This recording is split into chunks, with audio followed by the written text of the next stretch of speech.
រាយឬពីមុនដែលហៅថាកោះខ្មោចមានចម្ងាយមិនឆ្ងាយប៉ុន្មាននោះទេពីកោះស្ដេច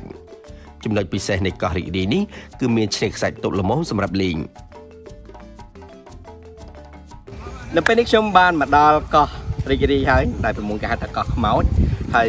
អ្វីដែលពិសេសនៅឯកោះរីករាយនេះគឺគេចង់ទៅមើលផ្កាថ្មហើយផ្កាថ្មនោះគឺនៅឯរបស់ខាងនោះចាំថាទិដ្ឋភាពឬក៏ទេសភាពយ៉ាងណានោះទស្សនាជាមួយនឹងខ្ញុំទាំងអស់គ្នាបាទ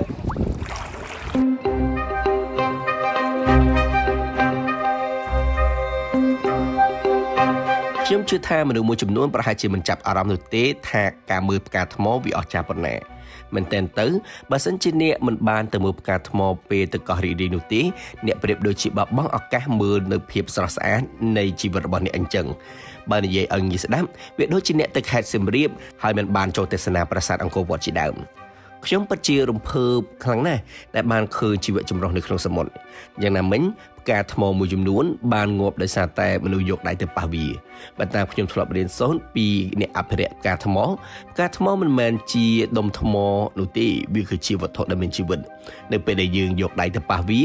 មេរោគនៃដៃរបស់យើងនឹងធ្វើឲ្យវាងាប់ហើយវាក៏លែងបញ្ចេញពណ៌ក៏ដូចជាសម្រស់ស្រស់ស្អាតរបស់វានៅក្នុងសមុទ្រទៀតហើយប៉ុន្តែខ្ញុំនៅតែមានចម្ងល់ថាហេតុអ្វីកោះដ៏ស្រស់ស្អាតមួយនេះពីមុនបែរជាមានឈ្មោះថាកោះខ្មោចទៅវិញនៅថ្ងៃស្អែកខ្ញុំនឹងទៅជួបជាមួយនឹងមេភូមិកោះស្ដេចដើម្បីឲ្យគាត់ប្រាប់អំពីប្រវត្តិមួយនេះ